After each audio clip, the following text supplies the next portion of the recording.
Well, look at there. I can see you. It's me, Fabriello, and of course, and I'm here to take part to the table topic issued by Majora T, my good buddy. And it's not for the latest one. I'm kind of prepare a video response for that as well. But my attention was really caught by the second to last one he did and he mentioned, and more specifically on the topic of non-white gaming characters. Woo! I mean, super interesting, yet very difficult for various reasons. So let's get serious. Let's remove the sunglasses, even though I think like I have to bring them out for every video response to one of these videos. But let's get into this because there's a lot to say, and I don't want to talk for hours about it. But non-white gaming characters. Because yeah, when we think about our characters in video games, most of them are white-ish, or something along those lines. And for the most part, I believe there is no malice in that. There are reasons, but it is true that the vast majority of video game characters are from that ethnic background. However, thinking about this, I was really trying to dig my memories of various games that I played throughout the years, and I was able to come up with some characters, major and minor, from various games that were of different ethnical background for them from your stereotypical white character, all of which had a sort of impact, major, as I say, major or minor, because it depends on the character. Because there are, to the best of my knowledge, and we're talking about this later, I only experience, at least recently, if we're talking about very old games, I cannot remember, but recently, in the last 10 or something years, I only experienced one game with the protagonist being non-white. While in other games, there are like a comment on YouTube completely distracted me. There are characters which are from different ethnicities, which is interesting. And for this reason, they are easy to spot, I would say. But as I said, like thinking about it, there aren't that many, unfortunately. And in here, I'm going to list these characters, and I'm going to talk about them as best I can, because, as I said, some of these I don't remember them very well. In some cases, there aren't too many things to say about them, but with others, I mean, some of these are characters I vividly remember and had a big impact on me, actually. And then in the last part of the video, we're going to talk about that non-white gaming character with which I resonated the most, or at least probably the one that had the biggest impact on me as a person and as a gamer. But we're going to keep that for last. First thing first, I'm not going to include, of course, because that's cheating, I think, characters that you can create from the scratch, say, like MMO, Mass Effect, those kind of things, because that's too easy, of course. I'm talking about characters that were designed by the designer of a game to be non-white. So on purpose, not something that you have to do that. So we're not going to count those. Even though they can kind of count, but not for this video, not for, let's say, the purpose of my video. Let's start with what I mentioned earlier. Like this specific one, it's one of the most memorable characters from what is currently my favorite series, and that is Sherazard Harvey from the Legend of Heroes series.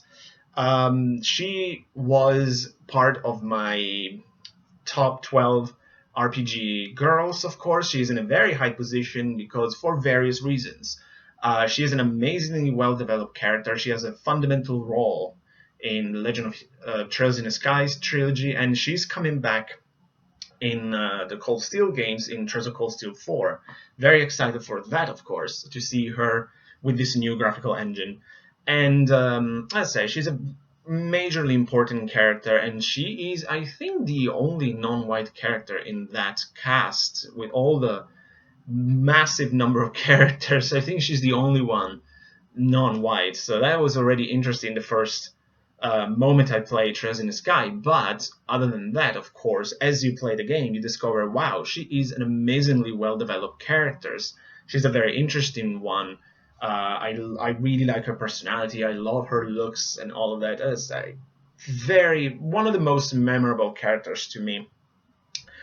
Um, Another one, this is interesting because I admit it, this is from a game that I haven't played, but it immediately jumped um, into my mind because, of course, there is that specific character from a game that I still need to play. That is China from Shadowheart's From the New World. Even more interesting, like she's a Native American, an even less represented race, we might say, in video games. I'm pretty sure actually there is one in a sort of Native American, let's call it like that, character in the Wild Arms series. Yeah, in Wild Arms 3, of course, there is one. I can't remember his name now, but he's a sort of, let's say, Native American-ish, because Wild Arms is a fantasy series, of course. But China, she is a proper Native American from North America. And she is the co-protagonist of that game. But as I say, I still need to play, so I don't know much about her. And speaking of Shadowhearts, another character I can think of, which is important for the game and the story, it's Kurando in Shadowhearts Covenant.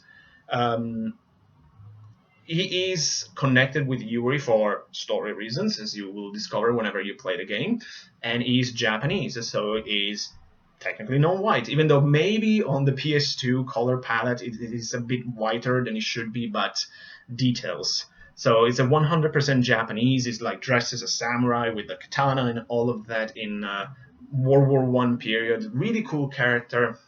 As I said, very important his connection with Yuri, and of course, like his whole interaction with Anastasia Romanov is hilarious. It's a big highlight of the game to see her having a major crush on him.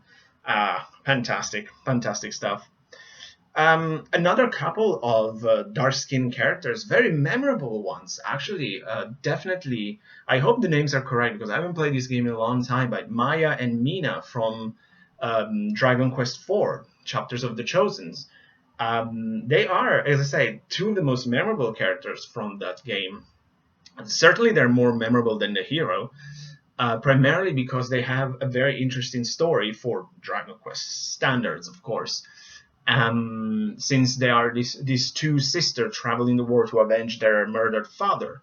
And as I said, like through this journey, they meet up with the hero and join his party or her party, since you can decide the gender of the hero in Dragon Quest IV, and travel together to defeat the big bad guy. So, as I said, but they're very memorable for various reasons, of course. But again, I remember them immediately.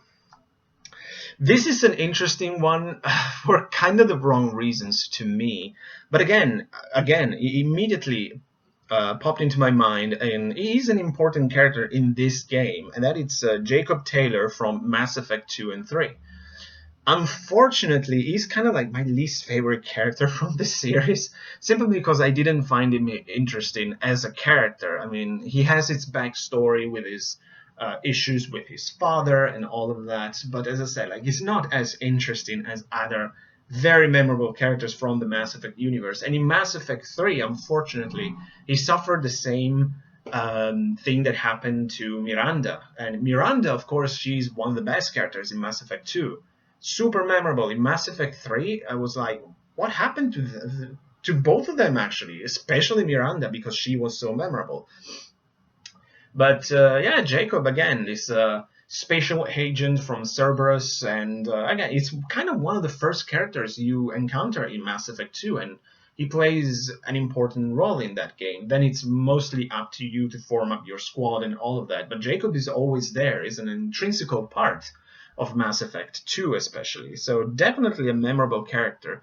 Unfortunately, as I say, I didn't connect with him very much because I didn't find him interesting, or it's not that he wasn't developed, because he was, but the development wasn't that interesting to me. So alas, but definitely another memorable one.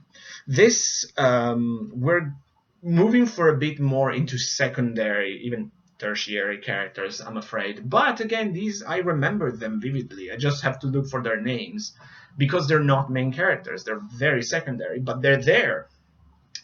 And the first one I thought about was Flavia from Fire Emblem Awakening. And she's introduced quite early in the game, and it's only much later that she joins your army. And again, but I vividly remember her aesthetically primarily because she's really stand out as a character because she has like dark skin, blonde hair. It's kind of like a sort of Gyaru queen kind of thing, kind of using the term very broadly, of course. But again, I remember when when she became available in Fire Emblem Awakening, I used her quite a lot because I like her as aesthetically as a character. Like, yes, she is interesting. She's a powerful warrior and all of that. So again, I remember her vividly as a non-white character, and I think she's might be the one of the very very few in Fire Emblem. Another one, Rodin Rodan. I'm not sure if I don't remember if they say how they say his name. It's either French or English, but he's from the Bayonetta games. Again, very memorable, hilarious character. So again, kind of a side character in Bayonetta 2 since I haven't played the first one yet, but vividly remember him for sure, especially some of his quotes and some of his wisdom. Vividly remember Rodin. Next, we got a couple of, again, kind of secondary, but from in Star Ocean. We're going to Star Ocean, and specifically to First Departure. We got at least 2 party members from this people called Highlanders, who are basically cat-like people, but the Highlanders specifically, they have dark skin and stripes kind of like tiger-like or something like that. And you got 2 important ones in your party. I remember that I used them very often while I played the game. There's Sias and Fia, which I think they're even might be related. But again, I remember that they're both very good fighters, and I use them quite often. Unfortunately, because I played Star Ocean First Departure ages ago, I don't remember much about them. But I remember them like the 2 characters. I remember that in Star Ocean there were a couple of non-white characters in your party. And finally, the last one. This is a memorable one, and that is Haschel from Legend of Dragoon, a very important character for various reasons. Is memorable both of his like attitude in a way, like this ancient is this older like martial artist, sort of mentor of Dart, but he also has a very important connection with Dart that you discover much later in the game, of course. And also he joins the ranks of the Dragoon as the Purple Dragoon, which is very cool. He's primarily powered by electricity and energy, which is really, really cool. So here's just a bunch of random non-white characters that in one way or the other were very memorable to me. Some more than others, of course, like in any type of characters. I was thinking, speaking of, but I don't think it counts, to be honest, because I remember, like I mentioned, maybe I can, let's mention Ayabrea from Parasite Eve. Now, I know, of course, she's super white, but the way I was thinking about her, maybe it's a bit of a stretch in a sense that she is half Japanese, but of course, like, look at her, she's very white, obviously. It's just an excuse to mention Ayabrea. But after all, her mother is Japanese, and it's important. It's connected. That's the connection between the games and the book, which is the genesis of Parasite Eve. And remember, the book takes place in Japan. So I don't know. As I said, maybe a big bit of a stretch. But hey, any excuse I have to mention my beloved Ayabrea, why not? Before moving to the important character, the one with I resonate the most, I just want to comment a bit of these picks that I made, because they're quite random from various games, and as you know me, and I'm sure there are others. It's just I couldn't think about them, or in reality, as I said, like there aren't that many non-white characters, and especially like if you try to look for prominent characters, as I said, not many. And in my case, to me at least, and I might be wrong in this, of course, and it's just me thinking out loud. It has to do with the fact that, as you know, I play primarily Japanese games and JRPGs, of course. And I don't think it's a random factor that there aren't many non-white characters in RPGs. In fact, I would even say that rather than purely like white characters, it's for the most part JRPGs have anime characters as like the model, which to me it's a bit different, and we'll talk about this in a moment. But the issue with non-white-ish characters in JRPGs to me has to do, and obviously I don't mean this as an insult or anything else on Japanese culture, but it has to do with that. It has to do with Japanese culture and society. Because, at least from, I never lived in Japan, so I don't really know, but from what I read on newspaper and other form of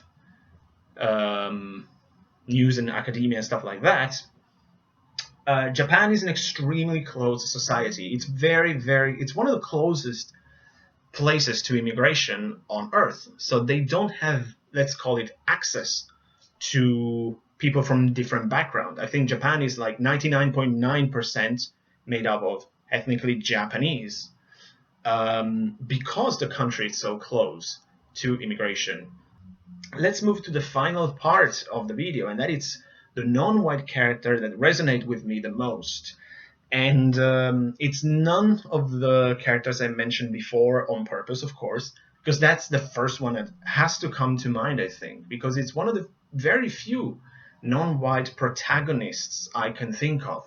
And that is, of course, Lee from The Walking Dead, episode 1, since it's the only one I played. I never had the chance to play the rest of the series, so I know that they're focused on Clementine, which is another option for this answer. But of course, I'm more familiar with the first game. And there is no doubt in my mind, Lee is the most memorable non-white character I've experienced in the last 20 years or something. And as I said, it's the only proper protagonist of a video game I can think of at the moment. And why did it resonate with me? Well, specifically because of the type of game The Walking Dead is. Because it's a telltale adventure, obviously, you decide Lee's action.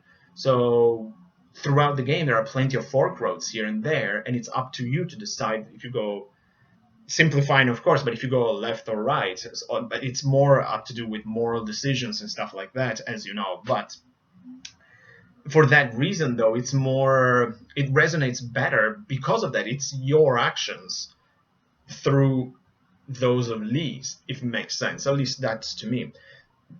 And then, of course, the game has the wonderful story.